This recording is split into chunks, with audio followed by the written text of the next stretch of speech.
Breaking news में बड़ी खबर सामने आ रही है। संभल में लगातार बुलडोजर एक्शन की कार्रवाई देखने को मिल रही है। योगी सरकार अवैध अतिक्रमण पर लगातार बुलडोजर का शिकंजा जो है पड़ता जा रहा है और इसी दौरान कल भी संभल पर बुलडोजर की कार्रवाई देखने को मिली। मजारों पर जो है बुलडोजर एक्शन हुआ और आज भी वही कार्रवाई देखने को मिल रही है। इस मामले में ज्यादा अपडेट के लिए मेरे साथ जुड़ रहे हैं मेरे सहयोगी हर्ष भारद्वाज जी। सर, क्या कुछ चल रहा है? बुलडोजर की कार्रवाई जो है लगातार देखने को मिल रही है। देखिए, उत्तर प्रदेश की अगर हम बात करते हैं तो संभल एक बार फिर चर्चा का विषय बना हुआ है क्योंकि संभल में सरकारी जमीन पर कब्रिस्तान बना लिया गया था। हालांकि कल भी हमने कब्रिस्तान पर देखा था किस तरीके से बुलडोजर की कार्रवाई चली थी क्योंकि वो कई बीघा जमीन है जहां पर कब्रिस्तान को बनाया गया। लेकिन आज ये कहा जा रहा है कि आज भी सुबह से बुलडोजर गरज रहा है। साथ ही साथ कई ऐसी और मज़ारें भी हैं संभल के अंदर जहां पर बुलडोजर चलना तय माना जा रहा है। हालांकि हम देख रहे हैं कि किस तरीके से चाहे मकबरा हो या फिर मज़ार हो, उत्तर प्रदेश में इस वक्त बवाल मचा हुआ है। फतेहपुर की तस्वीर तो हमने देखी थी। हालांकि एक और जगह से खबर आई कि मज़ार को हटाकर बजरंगबली की मूर्ति स्थापित कर दी गई। वो एक अलग मामला है। लेकिन अगर संभल का जिक्र करें तो संभल में सरकारी जमीन पर खास तौर पर मज़ारें बनाई गई थी, सरकारी जमीन पर कब्रिस्तान बनाया गया था। हालांकि इसको लेकर अब बवाल भी हो गया है। बवाल इस बात को लेकर हुआ है कि बार बार जियाउर रहमान बर्क जो समाजवादी पार्टी के सांसद हैं उनकी तरफ से कहा जा रहा है कि कब्रिस्तान को ही क्यों टारगेट किया गया, आखिर क्यों मदरसों को टारगेट किया जा रहा है, मज़ारों को क्यों तोड़ा जा रहा है, आप किसी मंदिर को क्यों नहीं तोड़ते हैं, आप आखिर ऐसी कार्रवाई क्यों नहीं करते हैं जो खास तौर पर लगे कि हाँ हिंदू पर भी कार्रवाई हो रही है, आप मुसलमानों को ही टारगेट करने का काम करते हैं। लेकिन योगी ने सख्त लहजे में ये चेतावनी दी है, चाहे फिर वो विधानसभा के अंदर से हो या फिर बाहर से हो, कि अगर सरकारी जमीन पर चाहे कब्रिस्तान होगा, चाहे फिर कोई भी धार्मिक स्थल होगा या फिर कोई और ऐसी सिचुएशन होगी कि वह मज़ार हैं वहां पे मदरसे बना दिए गए हैं तो उसे तोड़ा जाएगा। और वो तस्वीर कहीं ना कहीं उत्तर प्रदेश में देखने को मिली है। लेकिन अखिलेश यादव और जियाउर रहमान बर्क को उससे काफी मुश्किल हो रही है। जी, सवाल यही खड़ा हो रहा है। बर्क को भी अब 30 दिनों की मोहलत दे दी गई है कि अगर वो अपने मकान, जो उनका अवैध अतिक्रमण करा हुआ है मकान से, अगर वो नहीं हटाते हैं तो आगे चलकर उस पर भी बुलडोजर एक्शन की कार्रवाई देखने को मिलेगी। देखिए, जियाउर रहमान बर्क ने हमेशा झूठ ही बोला है। अभी अगर बात करें तो अभी जिस तरीके से जियाउर रहमान बर्क मामले को और तूल देने की कोशिश कर रहे हैं और कह रहे हैं कि कब्रिस्तान और मज़ारों पर बुलडोजर चल रहा है, वो सही नहीं है। तो क्या वो सही था कि आपने बिना नक्शा पास कराए मकान को बनवा लिया था? क्या वो सही था कि कोर्ट ने जब आपको कहा है कि अब आपके घर पर बुलडोजर चलेगा, एसडीएम ने आपको बार बार सबूत दिखाने के लिए कहा कि आप सबूत दिखाइए, लेकिन आपने वो सबूत तो नहीं दिखाया और आप बार बार झूठ बोल रहे थे। संसद के बाहर भी आपने मीडिया के कैमरे के सामने, अभी भी वो मौजूद है, जो जियाउर रहमान बर्क की तरफ से बोला गया था। उन्होंने कहा था कि ऐसा कोई बात नहीं है, हमने मकान का नक्शा लिया है, उसके बाद मकान बनाया है। लेकिन कोर्ट ने आखिर फिर ऐसा क्यों कह दिया कि आपका जो मकान बना है वो तो बिना नक्शे के बना है, अब आप पर बुलडोजर, अब आपके मकान पर बुलडोजर चलेगा? तो जियाउर रहमान बर्क का काम है झूठ बोलना, और जिस तरीके से वो झूठ बोल रहे हैं वो ये दिखाता है कि जियाउर रहमान बर्क सिर्फ और सिर्फ लोगों में कहीं ना कहीं भ्रम फैलाने की कोशिश करते हैं। और ये भी दिखाता है कि सपा के कार्यकाल में किस तरीके से अवैध अतिक्रमण पर जो है कोई भी शिकंजा नहीं कसा जाता था। अवैध अतिक्रमण मामूली बात थी।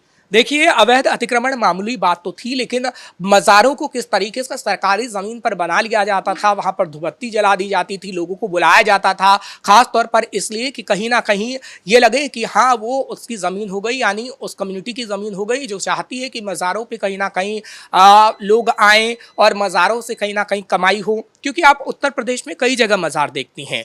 रेलवे स्टेशन के बगल में आपको मज़ार मिल जाएंगे, बस स्टेशन के बगल में आपको मज़ार मिल जाएंगे, सड़कों के बीचे बीच आपको मज़ार मिल जाएंगे।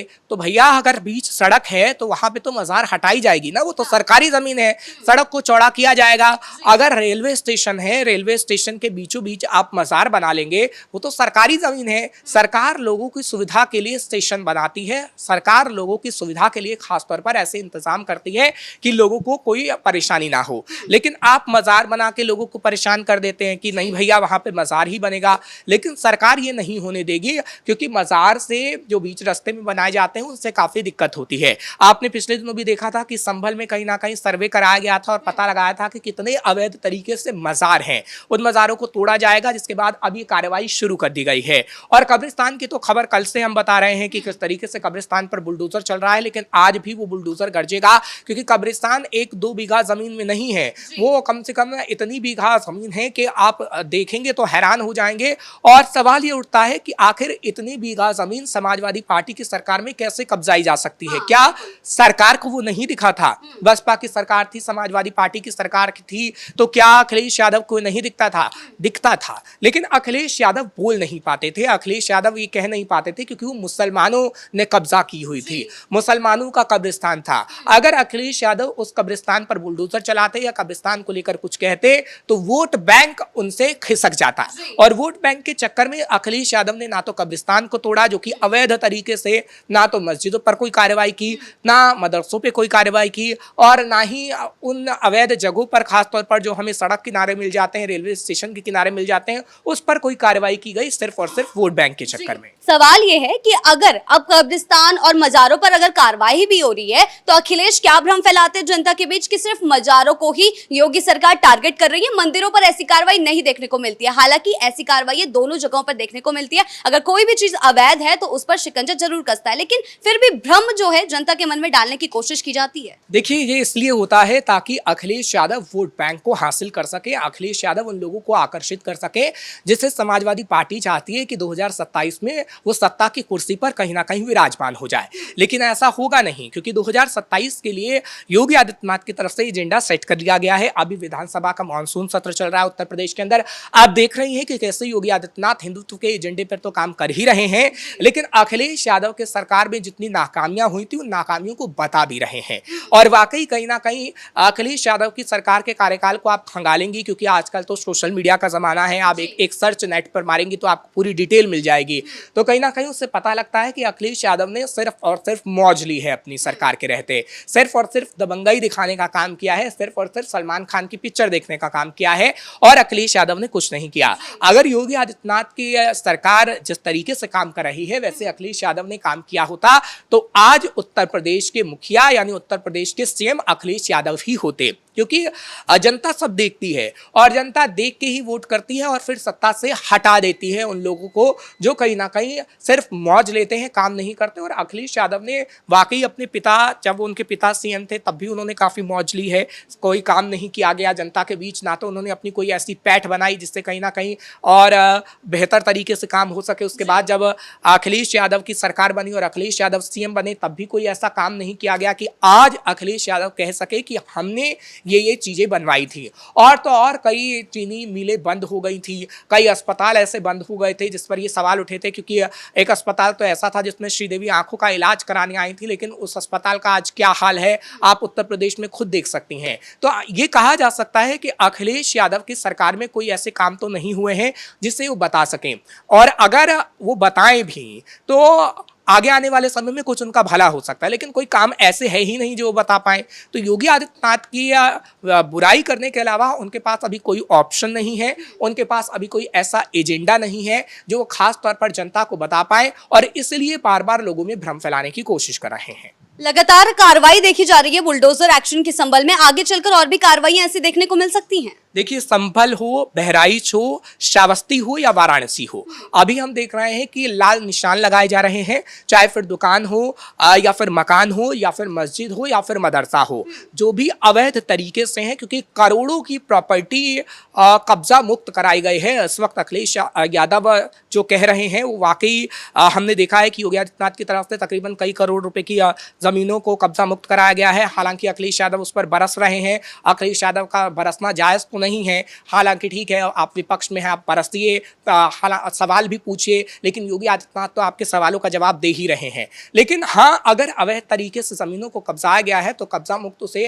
कराना सरकार की जिम्मेदारी होती है, और योगी आदित्यनाथ कहीं ना कहीं वो जिम्मेदारी निभा रहे हैं जो अखिलेश यादव को पसंद नहीं आ रहा है। हम ये कहेंगे कि आगे आने वाले समय में भी योगी आदित्यनाथ इस जिम्मेदारी को निभाएंगे, क्योंकि संभल में अभी और बुलडोजर चलेगा, श्रावस्ती में अभी और बुलडोजर चलेगा, बहराइच में जब सीएम योगी आदित्यनाथ की तरफ से पहुंचा गया था, तब हमने देखा था कि उससे पहले ही कैसे बुलडोजर चला था और अब भी बहराइच में बुलडोजर चल रहा है, जो कि वन विभाग की जमीन है, उस पर कब्जा किया गया है लोगों की तरफ से, खासतौर पर जो कट्टरपंथी है उन्होंने कब्जा किया था। इसी तरीके से वाराणसी की अगर बात करें तो वाराणसी में हमने देखा था कि सड़क को चौड़ा करने के लिए किस तरीके से जो दुकानें थी जो 10 से 12 फीट आगे बढ़ा ली गई थी, उसको कहा गया कि बुलडोजर से तोड़ा जाएगा। अब वहां पर भी कार्रवाई हो रही है। जी, बहुत बहुत धन्यवाद आपका इन तमाम जानकारियों के लिए। तो जैसा कि देखने को मिल रहा है, लगातार बुलडोजर एक्शन की कार्रवाई संभल हो, बहराइच हो, वाराणसी हो, हर जगह कार्रवाई जो है देखने को मिल रही है। अवैध अतिक्रमण पर शिकंजा योगी सरकार कस रही है और साथ ही साथ चाहे उनका सीधा सीधा प्रशासन का यह मानना है कि कोई किसी भी पद पर क्यों ना हो, कार्रवाई उसके खिलाफ जरूर होगी अगर उसने अवैध अतिक्रमण किया है। और बर्क का मामला इसी बात को दर्शा रहा है। आगे चलकर और कितनी कार्रवाइयां बुलडोजर एक्शन की देखने को मिलती है, इस पर हमारी नजर जो है बनी रहेगी। ब्रेकिंग न्यूज में फिलहाल इतना ही। कैमरा पर्सन राजकुमार के साथ मैं शिवानी रतूड़ी, कैपिटल टीवी उत्तर प्रदेश।